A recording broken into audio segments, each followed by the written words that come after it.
Hello, this is Nancy Ray, your host for the Rebel Haven podcast, a show designed to inspire, educate, and empower our community of entrepreneurs that think differently.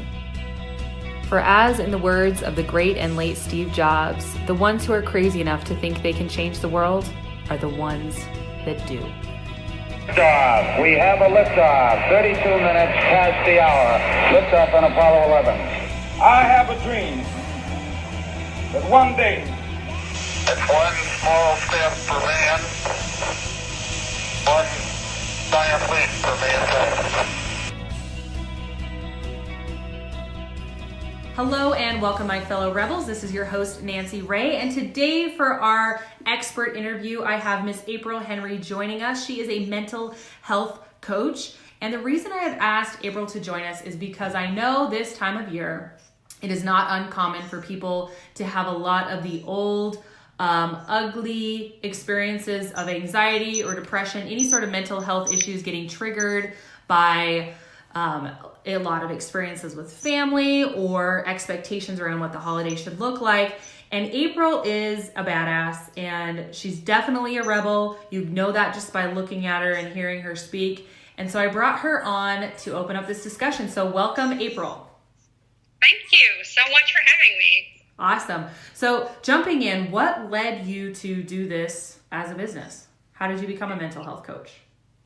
Completely and utterly by accident. I hired a business coach because I had been a horse trainer almost my entire life, and I just did not know why business had not been working for me in the way that I wanted. And it became apparent very quickly, like within the first couple weeks of this business program, that I was not just approaching business completely backwards, I was approaching life completely backwards. And I have had tendencies with depression even since I was a young child. I remember running around, playing in the woods at my grandparents' house, and every time my mom or someone else would tell me that I couldn't have, like when I grew up, life couldn't be the way I wanted it to be, that created so much inner turmoil for me. Even as a kid, I'm like, well, how do you know? How do you know that can't be my reality when I grow up? That I began to not trust myself from a very, very young age. And it wasn't until I started doing this deep inner work that I even realized that that was the cause of most of my depression, was that I was just being completely inauthentic. I was not allowing myself to believe that my dreams could be a reality. I was to the point where I could not even believe living a normal life could be a positive reality for me, because I had been diagnosed with bipolar disorder after going through a miscarriage that cost me not just my job and my house, but it honestly cost me all sense of self-respect, because I found myself in a place where I was unable to work full-time, and it worked out for my own good, because that's when I deeply started trusting myself to just go with my passion of horse training. But I was still so deeply depressed because I felt that I was broken. I felt that there was something wrong with me, and it was irreparable. Like medication could patch it, could make me functional, but I believed that deep within myself I was flawed, that I was unworthy, that my dreams were just impossible. And honestly, I believed that I knew that whatever was on the other side of life was not suffering. And so I struggled with thoughts of suicide regularly, because I did not believe I could live a normal life, and I knew what was on the other side of life was more positive than what I was living and experiencing. So when I realized that what I was living and experiencing could be positive, that was a huge change for me. And then when I realized even further, the more I did this work, even though I kept slipping back into my old beliefs, even though I kept falling backwards, every time I would choose to believe positive, when I would choose to believe again that my dreams were possible, I could feel myself getting stronger inside, little by little by little. And I had gotten to this place about a year and a half ago where I had been, before I started doing this inner work, where I'd become so untrusting that I had built this 6-foot fence around my tiny little postage stamp of a yard. I had a German Shepherd, and I just wanted to keep the world out because since I did not trust myself, I also did not trust anyone else. And I was scared of literally everything. I was scared of losing what little I thought I had. And on the outside, anyone would think that my life was amazing. I eventually had this, 2,000 square foot house. It was beautiful. I had this gorgeous family. And I was running my own first business, and it looked idyllic on the outside. But I hated every part of the life that I was living. And when I was beginning to shift and change that, I realized, oh my gosh, the first step was, oh my gosh, I can live a normal life. Like I can get rid of the fence. I can go outside and I can smile and people will smile back at me. Like I don't have to be the grumpy one. Like I began to see that life was a reflection of what I was putting out. And the second I saw that was the truth and that was the reality, it was not that other people were untrusting and other people were, disrespectful. It was that I was choosing to see it that way, and it was being reflected back at me because that's what I was choosing to see. And when I started choosing to see things positive, when I started choosing to see people as doing the best that they possibly can, given whatever life situation that they are in, I began to realize that everything could be completely different for me. And that is when I started getting this passion not to be a horse trainer, but to be someone who could spark that change in other people. And I've gone from this person who was literally the person you never want to encounter, who was the person who would be honking at you in traffic and cutting you off because they were angry, because they were always short on time, because they never left time for themselves. So why would they leave time for anyone else like you? To being completely the opposite of that. Now I'm the person I never thought I even could be. I only thought that my highest goal was to be normal. Now I am the opposite of normal. I am not just the best version of myself. I'm this person that I'm truly the kid inside of me again, where I make the choices that light me up every single day. And I experience the closest version possible of heaven on earth because I choose to believe that that is what is possible for me. And it is truly unbelievable, honestly unbelievable, to go from the space of feeling completely broken, unworthy, and like I was inherently flawed, to feeling inherently worthy, absolutely perfect the way I am, and knowing and trusting that everything will always turn out for my highest good. And that is a change that I hope to inspire in other people. Wow. April, so are you telling me that your whole life changed and you were able to heal through your mental health issues by changing your beliefs? Is that what you're telling me? Yes, 100% by changing my beliefs. That's amazing. And obviously there's so many things that get to come with that, but it's so incredible to hear. And I've heard this theme, and I've been seeing this theme out there online about self-care and how essential that is to mental health and to just maintaining an overall ability to have energy to give to others and to have that time to give to others. So what's your position on self-care? On self-care, I feel it's listening to yourself and being authentic to what you want at the time. So I see a lot of people thinking, okay, well, I should take a bubble bath because that's supposed to relax me. Sorry, that's not self-care at all. Self-care is, I'm going to get vulnerable, and instead of running from the voices in my head, I'm going to sit there and ask them curiously what it is that my mind and body need right now, and then doing that.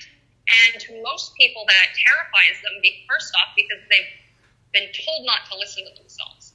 they're afraid to listen to themselves because when they've been authentic in the past, someone has poo-pooed them and said, oh no, that can't be.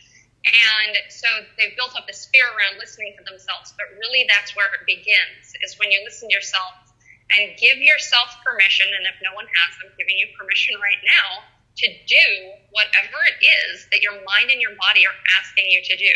And so for some people, that may authentically be taking a bubble bath. For some people, that may be going into an open pasture, grabbing a pile of rocks and screaming and throwing them. So it's giving yourself permission to do what your body and mind are telling you they need to process usually whatever emotion is coming up for you at the time. I love that so much. So I love this. So the other day, I really enjoy afternoon naps. It's just this thing. And especially when I was pregnant with my little kids, I always gave myself permission to have an afternoon nap because, I mean, come on, it wasn't just me, it was them too, right? That old story. Yeah. And when I would take my nap, I would do a meditation, and I did like hypno babies and hypnotherapy type meditations. They were so great and I loved it. And it was like this yummy time for me every day when I would go and have this 30-minute to an hour long nap. And I have found it interesting to notice the story now that I'm not pregnant. I do still enjoy naps, but I don't need one every day. But like sometimes I'll take a nap and I'll think, oh, this was so yummy. This was such great self-care. I wish I did this every day, right? But then the minute I put a restriction or even a goal of like, ooh, I'm going to nap every day, some days I go to nap because I'm like, oh, I should nap. I should self-care this way. But my body and my emotions and my energy are craving like work. They're like, no, this project is so exciting. We're loving this so much. Go work. So when it comes to self-care, I love the way you're saying and defining this, because so many people get wrapped up thinking self-care is the bubble bath. Self-care is the nap. Self-care is the walk alone by yourself. And that's not necessarily true. Sometimes self-care is for me is I want my girlfriends around me. I want to get fancy and I want to go out on the town. That's my self-care. So it's truly an art of trusting yourself and really learning how to tune in to, okay, what is my body really needing in this moment? So as a coach and a mentor for people with mental health, what is your like first just general tip about tuning into and identifying that voice? Like how do they even begin to navigate that again when they for so long have been ignoring and not listening? Usually, when you've been ignoring and not listening for a long time, it's going to be a big emotion you don't want to feel. 9 times out of 10, it's going to be either like depression, anger, or sadness. Usually anger or sadness, and that's where a lot of depression stems from. And so if you're angry about something and you've been ignoring it for a long time, chances are you don't even know why you're angry anymore. You just feel all this resistance in your body, and you just need to find a place where you can be alone. And I know, especially for moms, this is very hard because we think that, for some reason we think if we take time for ourselves that there are things that are not going to get done. And a lot of times that's the opposite of the truth. So finding somewhere you can be completely quiet and sitting down and listening to the stories that are coming through in your head is the first step, because they're always running in the subconscious. And the more of them there are, the more likely you are to be depressed, the more stories you have going on. And especially if you start attaching yourself and judging yourself for the stories going on in your head, you're going to feel very heavy. So sit down with a pen and a paper and start writing down the stories that are coming up in your head. And whichever ones feel like the most emotional trigger, that's where you need to start. Awesome. So once they've done that, once they have all these angry stories flooding around, I mean, I could see this if someone doesn't know what they're doing, right? It actually having them spiral to actually take a minute and listen. So now we have these people, our audience is listening in. They identify the anger or the wound or the hurt, which can often be super intense, repressed emotion. Now what do they do as they're staring at all the shit that they've believed for so long? What do they do now? Yeah, what they do now is first realize that is not the truth. If it's a belief that feels uncomfortable, that's not true. And especially if they've had the opportunity to write down what these beliefs are, the first thing they need to do is unattach from the belief and realize the belief is not true. It is not who they are. Your physical body is not even the essence of who you are. It is your soul and your spirit inside of your physical body. So any judgment that you've made, like, I'm not good enough, or let me take something simple that would be for like me as a mom. Let me give an example. Like, I am a horrible person because my child has missed more days of school than they are supposed to for this time of the year, right? As a mom, that would be a very easy one to be like, I'm a horrible mom, so I can't get, because I can't. If you ever say I can't, automatic, like, do not ever use that word. One of the first things I give all of my clients, free advice here, everybody, eliminate the word can't from your vocabulary. Because the second, it's one of the most disempowering words that people use almost every day. And it automatically makes you feel like a failure. So if you're looking at your list and any of your list says I can't, those are good places to start. But disassociate yourself from whatever it is. So if I didn't get my child to school and my child's been absent, that's a fact. But it doesn't have to mean anything about me as a person. It does not change my value as a person. No circumstance can possibly change the value of who you are. So when you take this story and you add a judgment about yourself to the story, that is absolutely where the untruth and the lie begins. So learn to divorce the fact from the judgment about yourself and realize that the judgment about yourself cannot possibly be true. And then the step after that is, what is the truth? The truth is you are perfect exactly the way you are, whether you believe it or not. You are inherently worthy of everything you desire, dream, or wish, whether you believe it or not. And it's your job to find that inner child version of yourself with all those big dreams, hopes, and desires, and bring him or her back out to play again. I love that. That is beautiful and well said. Another word I'd love to add to the list is should. If you're saying I can't, yes, or I should, or I have to, that's such restrictive language and it can really start to mess with you emotionally. So I love your advice. I'm just going to recap it here. If you find yourself not knowing how to really tune in and ask your body, what do you want right now? What is it you're needing? Sometimes it's a nap, sometimes it's a walk, sometimes it's a couple hour break from the kids, whatever that is. If you're struggling to do that, then you potentially have backed up emotions you haven't addressed. So give yourself space and time to journal out what those things are. What are you frustrated about? What are you sad about? What are you angry about? And then go through and actually discount them. Like, oh, I'm really sad that I'm such a terrible mom. Well, is that true? Well, yeah, because I didn't take my kids to school this day and this day. And it's like, well, is that even true? Like, yeah, you didn't take them to school, but does that mean you're a bad mom? The fact that you care so much is evidence you are a good mom. So what you do in that moment is you actually have your own back. You actually battle the voice in your head, the itty bitty nitty kibitty. And people have talked about this for, centuries, right? They'll call it, the devil on your shoulder, or the monkey on your back, or like demons, or bad voices whispering.